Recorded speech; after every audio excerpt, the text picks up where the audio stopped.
За одоо би та нарт сахинд арт гарсан үедээ хийх сонголтын дасгал зааж өгье.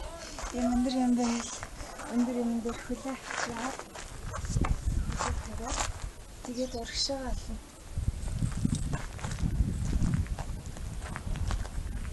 Ингээд нэг 10 секунд бариад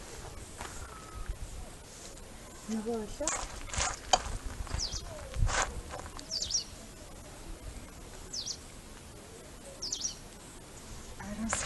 тэгээд даашаа.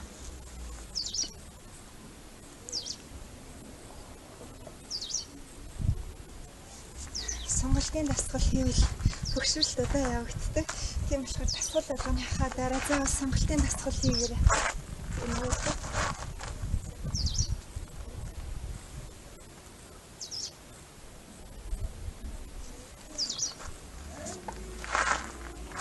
Тэгээ хаалт хөлөө хаашаа алгаад